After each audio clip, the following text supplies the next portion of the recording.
Est-ce que vous avez des questions? Et donc, en fait, là, le cinquième chemin, c'est l'état de Bouddha? Bonne question. Ah oui. Oui, tout à fait, oui.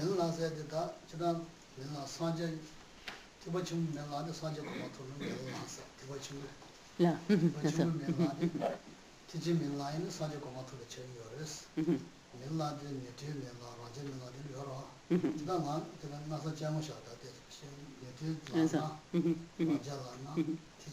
c'est ça.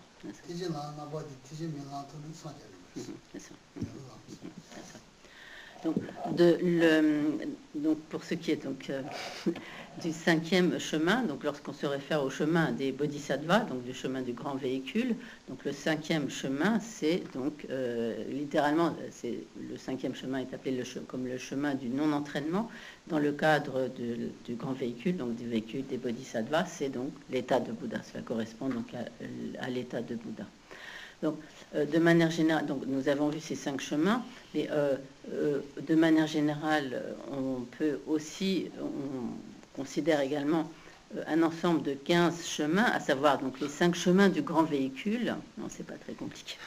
Rassurez-vous, c'est pas très compliqué, juste c'est une manière de les énoncer. Donc, parmi ces 15 chemins, il y a les 5 chemins du grand véhicule, les 5 chemins du véhicule des Pratyeka Bouddha, et les 5 chemins du véhicule des Sravaka Arhat. Donc, dans chacun de ces 3 véhicules, donc le véhicule des Bodhisattvas ou le Mahayana, le grand véhicule, le véhicule des Sravaka Arhat ou le véhicule des Pratyeka Bouddha, donc ces 5 chemins ont le même nom, mais leur contenu n'est pas exactement le même. Là, c'est ça. Et donc, ils ont le même nom en ce sens qu'il y a le chemin de l'accumulation, le chemin de la préparation, le chemin de la vision, le chemin de la méditation et le chemin du non-entraînement. Mais donc, nous avons vu que dans le cadre du grand véhicule, du véhicule des bodhisattvas, le chemin du non-entraînement correspond à l'état de Bouddha. Dans le cadre du véhicule des Sravaka, donc aussi comme des auditeurs, le chemin du non-entraînement correspond donc à la libération des Sravaka Arhat, donc à cet état de Sravaka Arhat. Et dans le cadre du véhicule des Pratyeka Bouddha, comme on appelle parfois des Bouddhas solitaires ou des Bouddhas pour soi-même, donc le chemin du non-entraînement correspond donc à la libération donc obtenue par les Pratyeka Bouddha. Donc l'état d'Arhat, entre deux termes, l'état d'Arhat, Arhat signifiant littéralement ceux qui ont vaincu l'ennemi, qui ont triomphé de l'ennemi.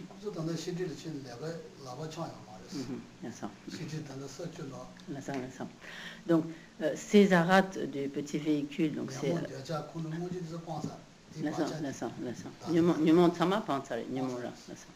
donc ces Arhat qu'on peut appeler comme les Arhat du petit véhicule, à savoir donc les Sravaka Arhat, les Pratyeka Bouddha, ont totalement éliminé le voile des facteurs perturbateurs de l'esprit, donc ils n'ont plus d'ignorance, de désir attachement, de haine, d'aversion, etc. Néanmoins, ils n'ont pas éliminé le voile à l'omniscience, donc c'est pourquoi ils ne sont pas des Bouddhas, donc ils sont néanmoins des Arhats qui se sont totalement libérés du cycle des existences.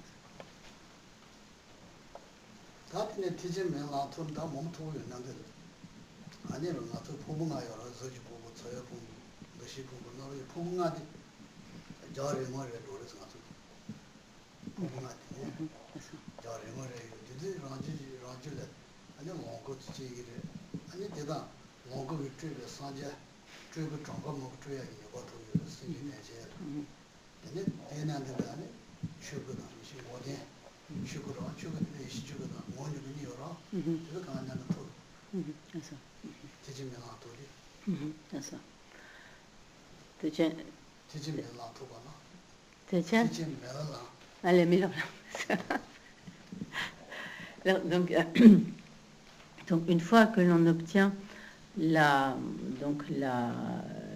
chemin du non-entraînement du grand véhicule, à savoir donc que l'on devient un Bouddha, donc à ce moment-là, donc ce qui constitue à présent nos 5 agrégats impurs, donc contaminés,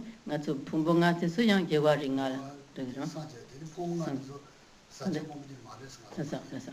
Donc à ce moment-là, donc, nos 5 agrégats qui sont à présent des agrégats impurs deviendront alors à ce moment-là des agrégats donc totalement purs et donc qui naturellement pourront se manifester soit sous la forme donc, de Sambhogakaya, de corps de prospérité ou de jouissance, ou également donc sous la forme de Nirmanakaya, donc de corps d'émanation, etc., donc sans aucune limite, donc en fonction donc des besoins des êtres.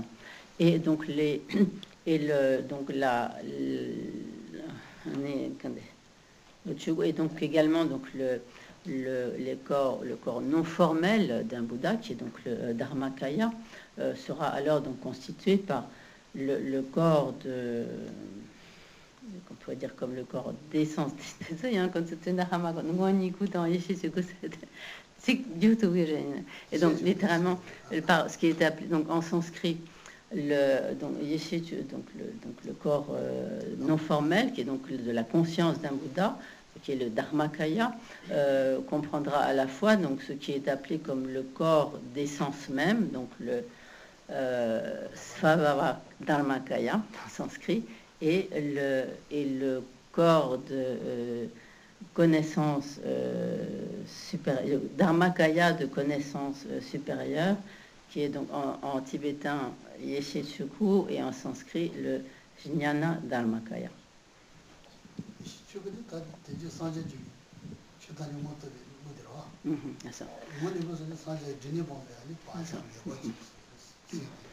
Donc, ce qui est appelé donc précisément le Svabhava Dharmakaya, donc comme le corps, comme d'essence même, le Dharmakaya comme d'essence même, c'est donc en fait la cessation des deux sortes d'obstacles, comme l'élimination des deux sortes de voiles, d'obstacles, à savoir donc la cessation et l'élimination du voile des facteurs perturbateurs de l'esprit et l'élimination ou la cessation du voile à l'omniscience. Et l'aspect du Dharmakaya, qui est appelé donc le Dharmakaya comme de connaissance supérieure, c'est en fait l'omniscience d'un Bouddha.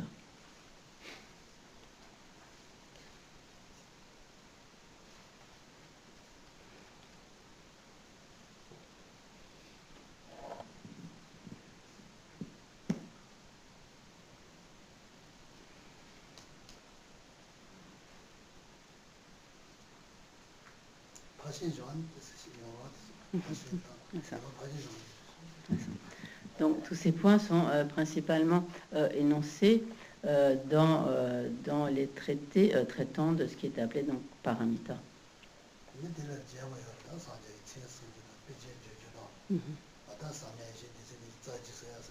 Là,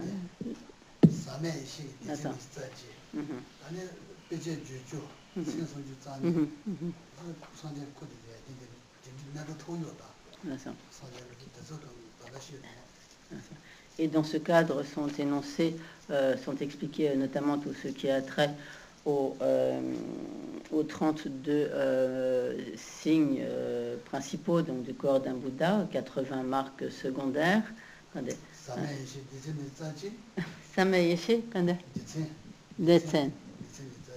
Et donc les 21 caractéristiques de la sagesse non contaminée.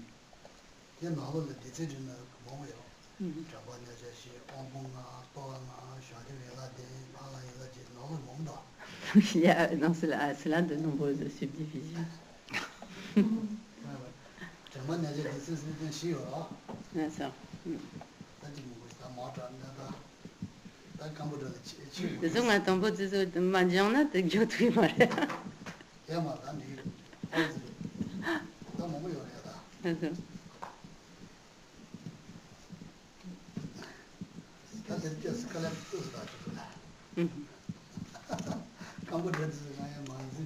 Là,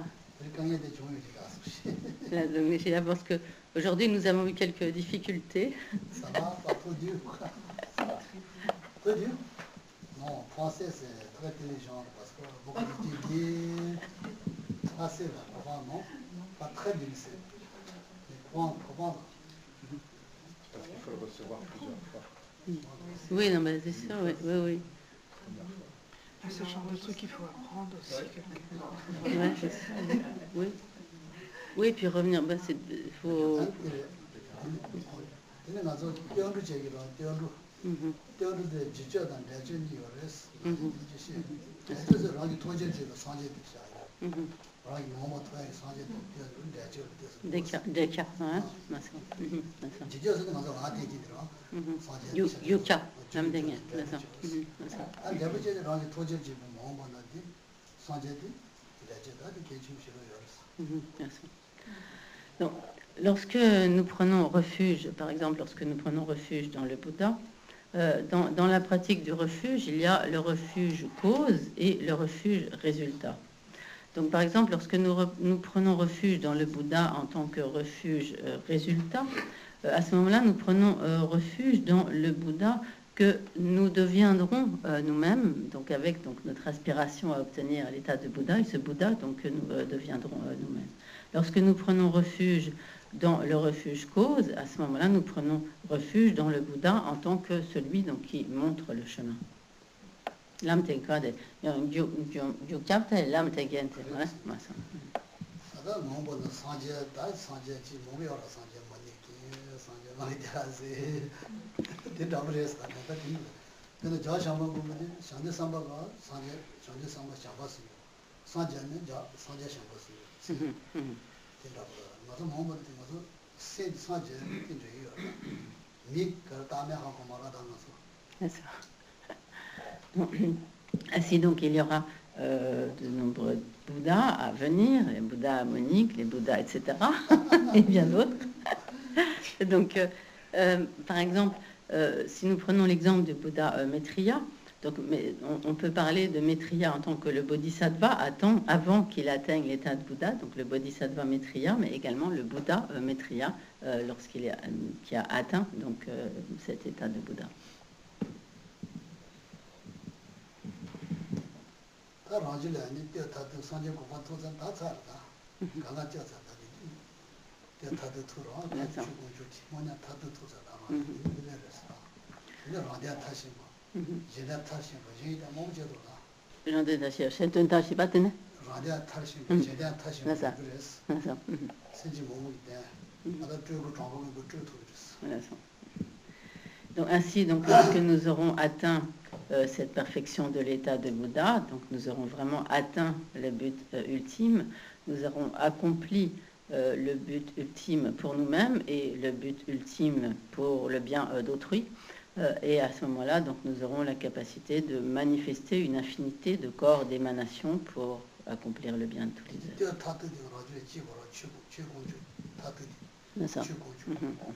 Et donc à ce moment-là, nous aurons atteint l'ultime joyau du Dharma.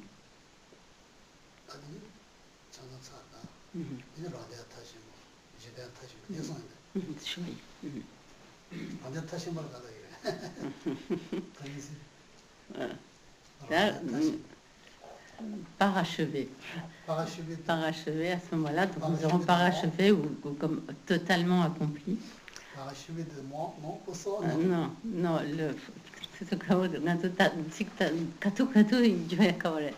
comme accompli parfaitement, il y en a parfaitement accompli, hein, parachevé, le bien pour soi-même et le bien pour autrui. J'entends. Papier pour les autres, papier pour soi, non? Oui, si vous voulez, mais on comprend, on sera cogué. La perfection, la perfection pour soi et la perfection pour autrui.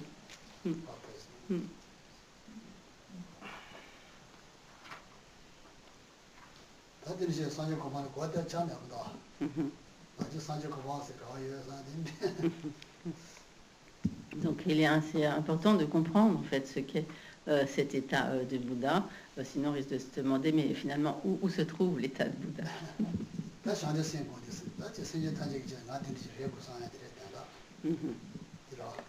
Et en fait le sens de tout cela, c'est qu'il est important que nous développions l'esprit d'éveil en ayant conscience que c'est un tel but que nous cherchons à atteindre.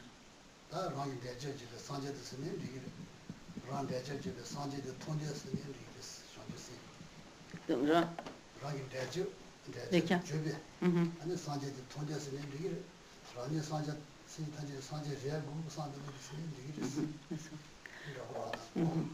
donc que l'on Sangye Jacob connaissent pas.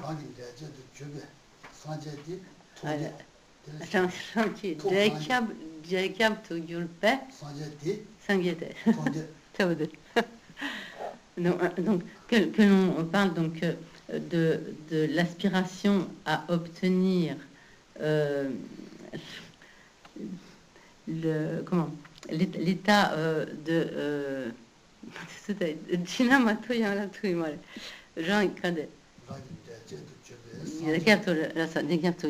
donc vouloir obtenir l'état de Bouddha qui constitue notre refuge résultat ou comme résultant ou donc vouloir obtenir donc la perfection de l'état de Bouddha donc pour accomplir le bien de tous les êtres cela est équivalent.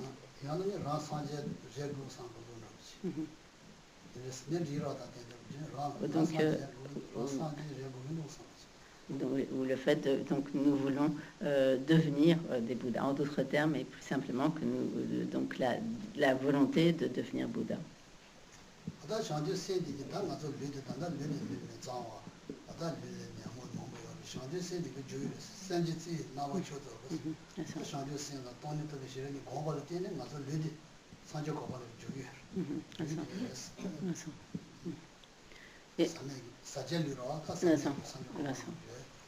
Et donc il est ainsi enseigné que cet esprit d'éveil est comparable en quelque sorte comme à une sorte d'élixir, ou nous pouvons peut-être parler de la pierre philosophale des alchimistes, et comme une sorte de substance, comme un élixir qui permettrait